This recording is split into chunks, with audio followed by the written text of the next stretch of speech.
Hey guys, welcome back to your second set of notes here for chapter 26, Human Evolution.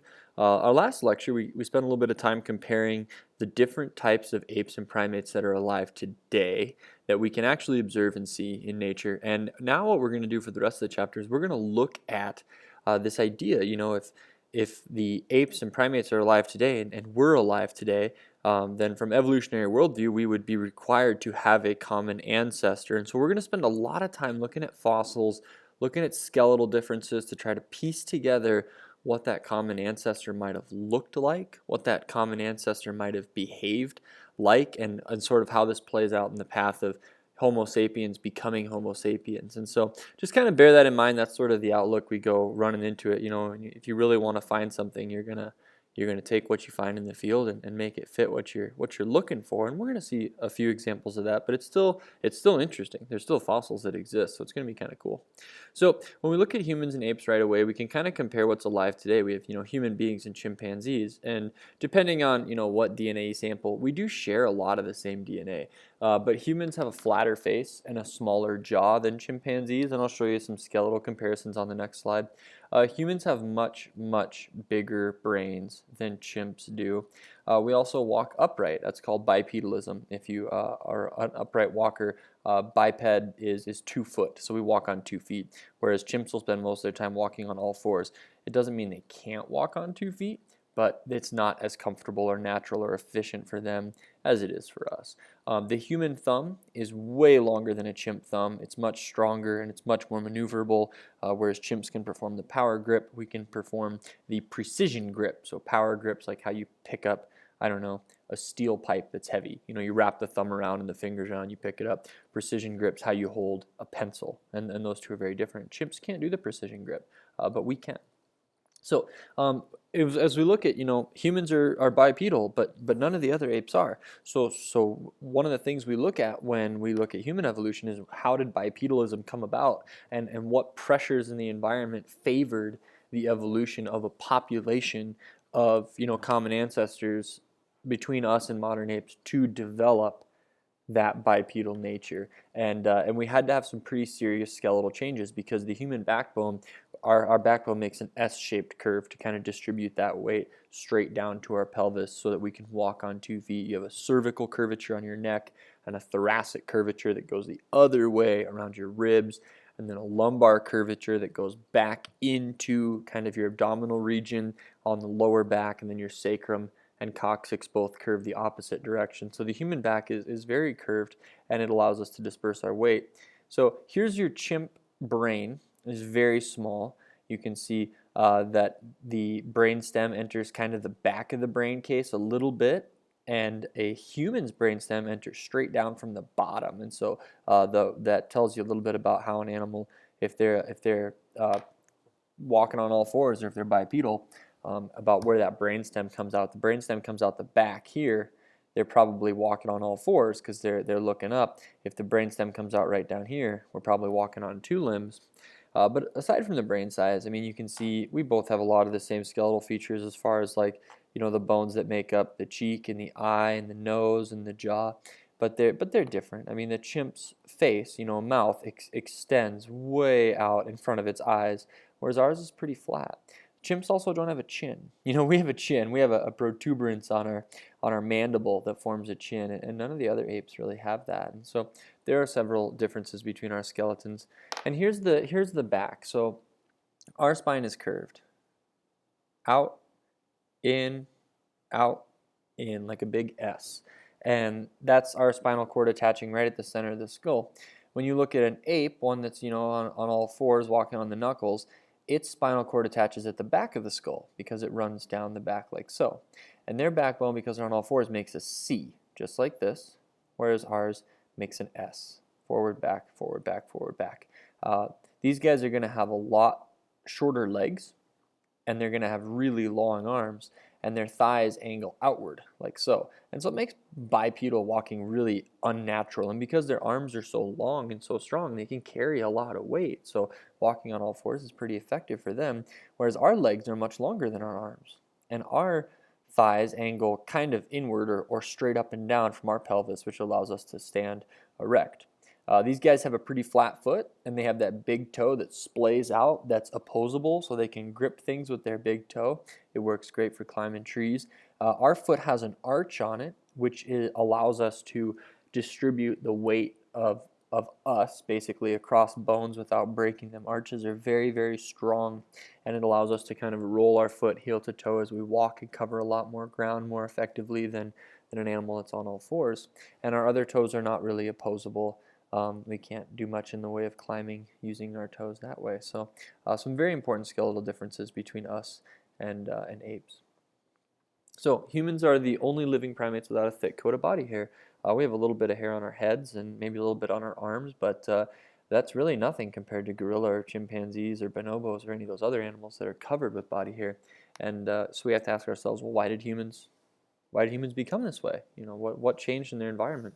And one idea is that the environment in Africa, where we started out, which is the idea, was transitioning from like lush jungle to like dry grassland. And if you're covered in hair, you get very, very hot. And if you have less body hair, your sweat will evaporate quickly from that bare skin, and it will take that heat away from you. So you're better in a hot environment than if you have a thick coat of body hair. So we're able to cool off better in warm environments. Okay, so we look at these hominins. So we're starting to look more like humans, or at least that's the idea. And we have several fossils that may or may not support this idea. And so what we want to look at is animals in the past that we think are bipedal. And if we can find fossils of skulls that are human-like or ape-like and piece together the idea that they are becoming bipedal, then we can try to piece together a fossil record that would help indicate the transition from early ape ancestor to modern day humans and also modern day apes. And so that's kind of the goal. So they have several fossils here in your book, and I've lined up the pictures with each of them here. The first one, the name is just crazy, of course. You won't have to spell that, but Sahelanthropus cadensis, something like that. I don't know, it's crazy. This is our earliest proposed hominin, lived maybe 7 million years ago in Western Africa. And you can see that the face is becoming flat. It has canine teeth, but they're a little bit smaller. And it's got a pretty small brain case still, kind of more chimp size, like little brain case. And then, so that's one of the ideas of the earliest hominin that might have lived. This one is Aurorin tugenensis, another tough name to say, 6 million years ago in East Africa, and we actually don't have a skull from this one. We have femurs. That's it. One femur here, another femur here, and based on the femur, we think it may have been bipedal, and based on the fact that it's an old femur buried, deep in the sediment, we think it might have been a bipedal human ancestor in the evolutionary chain. And you can kind of do with that what you will. This one's Ardipithecus. It made a lot of news as Artie, is kind of its short name. And these two species were most likely hominin. It got a lot of attention at first, and then they kind of backtracked a little bit, like maybe this fossil's not all that they think it is. Its toes kind of splay out a little more like a lemur. It's very short in its stature, and so it's definitely looking a lot more ape than it is hominin or human-like, but it got this huge surge of attention in the media, and then that went away pretty quick because they figured out that where they found it wasn't exactly where the fossil hunters had told them they were, and it was kind of sold for profit and touted as a human hominin fossil, and it may not have been. So Artie was kind of one that was not quite as popular as it initially started to be, but Australopiths are very popular. As we move to Australopiths, these guys, they trended toward having smaller teeth and an increased ability to walk upright.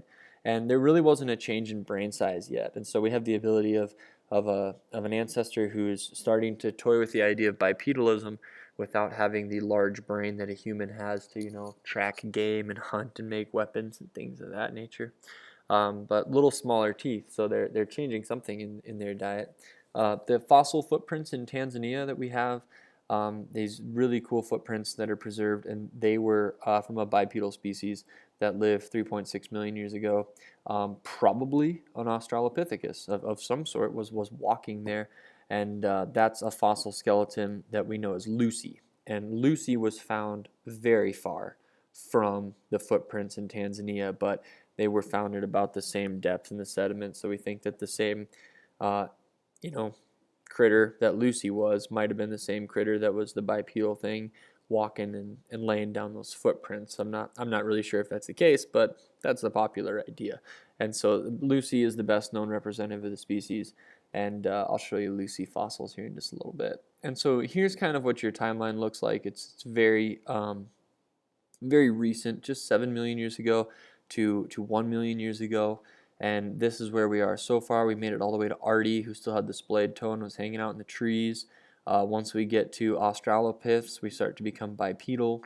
Once we get to Homo habilis erectus, and then we're going to start to get a lot of overlap here. Neanderthals, Florensis, Sapiens, habilis erectus, these guys, tool makers, bipedal, bigger brains, that kind of stuff.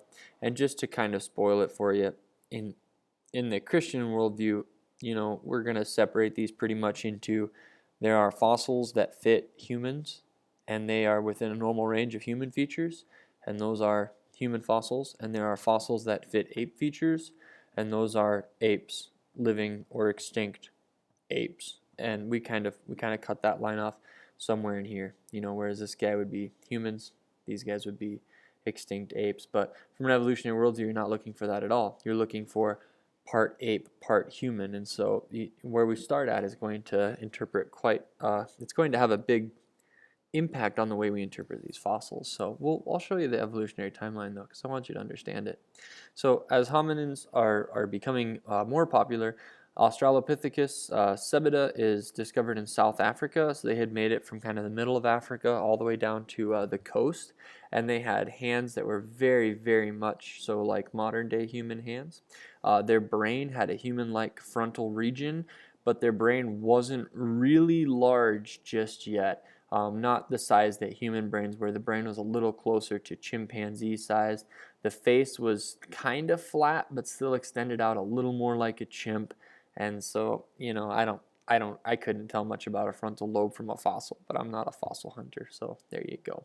The hominin family tree has many branches, and a lot of these did not lead to modern species. So this Australopithecus, they may have had many species that branched off of Australopithecus that died in Africa and were fossilized and didn't play a role into leading to modern day species. They might have just been off the evolutionary timeline, but you never know. So this is Lucy. This right here, this red thing is Lucy. This is the most complete, the most popular hominin fossil you're gonna find. It's Australopithecus afarensis, and they call her Lucy for short. And Lucy, there's not a lot. There's a little bit of a mandible. There's a few fragments of skull. There's a humerus, pieces of radius and ulna, a femur that's broken, part of a femur, sacrum, a little bit of a pelvis there, and a little bit of a tibia. So I mean, it's good. It's a great fossil. It's a cool fossil, but there's not a lot to go on. And so we take this and they kind of recreate this, and they throw in the foot, which we don't have. They throw in a huge splayed toe, but they make it bipedal. And then the hands, we don't have those either, so we're going to give them a thumb that's longer than a chimp's but shorter than a human's. And we're just going to piece together all the things we don't have to make it look like an intermediate between ape and human. So this is the recreation of what Lucy might have looked like. And of course, that's artwork. What we have is the fossil, then we have the artwork from that. It could have been an extinct ape. It could be the pre-human hominin that was living in Africa. So it's just whatever you want to make out of that fossil, you can pretty much go for it. So factors favoring bipedalism. Why go through the trouble to walk on 2 feet when you can get around on all four? As the climate was becoming drier and hotter in Africa, the ability to be bipedal would allow you to move more effectively, more efficiently over open grassland. You actually burn more calories when you walk on your knuckles because you're using all these muscles in your shoulders and your arms to stabilize yourself, and it takes a lot of energy to walk on all fours. It doesn't take as much energy to walk on 2 feet, so it's more efficient to walk on 2 feet. And also, you can see predators from a long ways off because you're standing upright. You can scan the horizon for predators and you can see over the grass. Whereas if you're a chimp on all fours, you can't see over the grass, and that would make, a lion's ability to kill you much easier. So bipedalism also keeps you cooler. If we're making that transition from 2 legs and losing body hair, you're able to sweat. The sweat's able to evaporate, but as you stand straight up, you gain less heat from a warm desert ground because you're not on all fours, and your vertical body intercepts less sunlight than if you have your whole back exposed walking on all fours. So it's going to keep you a lot cooler if you walk on 2 feet. And if you are at a point where you have a family setting or a colony setting and you're carrying food back to that group, you have free hands to carry food. It makes it kind of awkward for a chimp or an ape who wants to walk on their knuckles, because if they're going to carry anything, they got to carry it in one hand and walk with their other knuckle, or they just have to eat it and just walk back with nothing in their hands. And so if you're bipedal, you have the ability to carry back food and just walk on 2 feet. So there are a lot of advantages that could have favored that evolution of bipedal walkers. So when it comes to early human artifacts, there's really 2 camps for these guys. There's the lumpers and the splitters. And the lumpers look for similarities and say, hey, all these guys are one species because look at how diverse modern species are. And the splitters say, hey, every little fossil we find is a brand new species of early human we've never found before because look how different it is from other fossils. And a lot of these guys are not going to agree, because the splitters can say, look at what a small change we see in modern animals that make them different species. And the lumpers say, look at the great range of variety we see in modern species. And the answer is, they're both correct. A small change can make a new species, and huge changes can exist within one species. And so when all you have is a couple of shards of bone in the middle of the desert, you're not going to know. Not to be a pessimist, but just being honest with you. Anyways, I'm about out of time. So we're going to shut this video off here. Oh, there's the bell. I am officially out of time. And we'll pick it up with Homo habilis here in just a little bit in our next video, and that's the fossil there on your right. So thanks for your time.